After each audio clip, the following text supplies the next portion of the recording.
আসসালামু আলাইকুম। দর্শক, জামাত ইসলাম কি আদৌ রাজাকার ছিল? তারা কি প্রকৃত অর্থে স্বাধীনতা বিরোধী ছিল? তারা কি 71 সময় স্বাধীনতার বিপক্ষে তারা অবস্থান নিয়েছিল?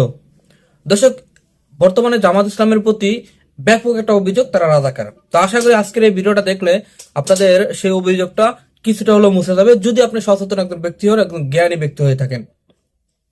জামাত ইসলামের প্রতি আওয়ামী লীগ একটা অভিযোগ দিছে তারা রাজাকার। আওয়ামী লীগ রাজাকার অভিযোগ দিয়ে জামাত ইসলামকে ধ্বংস করে দিয়েছে, এবং সর্বশেষ আওয়ামী লীগ পালায়া যাওয়ার পরে এখন আবার বিএনপি শুরু করছে। যে বিএনপি জামাত ইসলামের সাথে ঐক্যবদ্ধ হয়ে আন্দোলন করছে, আগে কোনো কথা ছিল না, তো এখন সেই বিএনপি জামাত ইসলামের বিরুদ্ধে অনেক অভিযোগ দিতেছে।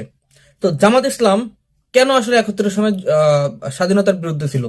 দর্শক, বাংলাদেশটা ভৌগোলিক যেই অবস্থানে অবস্থিত, সেই অবস্থান থেকে বাংলাদেশ একটা না একটা সময় স্বাধীন হবে, এটা ব্রিটিশ আমলরা যখন ভাগ করে দিয়েছে তখন তারাও জানতো।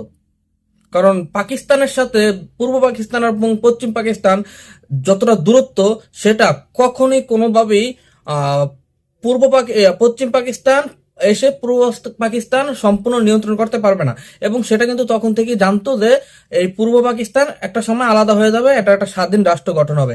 তো জামাত ইসলাম কেন 71 সময় আসলে বিরোধিতা করছে?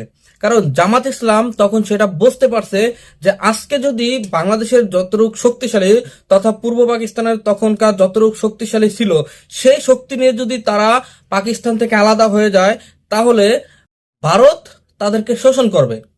যার কারণে জামাত ইসলাম তখন দেশ স্বাধীনের বিপক্ষে ছিল। কারণ তারা এটা ভাবছে যে আজকে আমরা একটা মুসলিম কান্ট্রি থেকে স্বাধীন হয়ে আমরা একটা হিন্দুত্ববাদীর আওতায় চলে যাব, একটা হিন্দুত্ববাদী দাসত্ব করে যেতে হবে। যদি আমাদের পরিপূর্ণ শক্তি হওয়ার আগে যদি পূর্ব পাকিস্তান এবং পশ্চিম পাকিস্তান আলাদা হয়ে যায়, তাহলে ভারত আমাদেরকে শাসন করবে। তাই এখন আমরা স্বাধীনতার স্বাধীনতা না চেয়ে, স্বাধীন না হয়ে আমরা আমাদের পর্যাপ্ত শক্তি কামাই করি, আমরা আরো শক্তিশালী হই, যাতে আমরা ভারতের সাথে টক্কর দিতে পারবো, যাতে ভারত আমাদেরকে শোষণ করতে না পারে। তখন আমরা স্বাধীনতার ঘোষণা দিব বা স্বাধীনতা আন্দোলন করব। তো সুতরাং স্বাধীন বা পূর্ব পাকিস্তান এবং পশ্চিম পাকিস্তান দুটা দেশ আলাদা স্বাধীন হবে, এটা আমরা সকলেই জানে। তো জামাত চাইছিল উপযুক্ত সময় তারা আলাদা স্বাধীন হবে। কারণ আপনারা কিন্তু এখন ইতিমধ্যে প্রমাণ পেয়ে গেছেন যে 71 স্বাধীন হওয়ার পরে ভারত আমাদেরকে কিভাবে শোষণ করে আসছে। ভারত আমাদেরকে কিভাবে শোষণ করে আসছে এবং কি আপনারা তো সাধারণত জানেন যে আমাদের যে প্রথম দল আওয়ামী মুসলিম লীগ, সেটাও কিন্তু স্বাধীনতার বিপক্ষে ছিল। তো তাদেরকে রাজাকার না বলে এখন শুধুমাত্র জামাতকে রাজাকার বলতেছে। দর্শক, এটা তো আপনারা বুঝতেই পারছেন যে একটা রাজনৈতিক প্রতিহিংসার কারণে।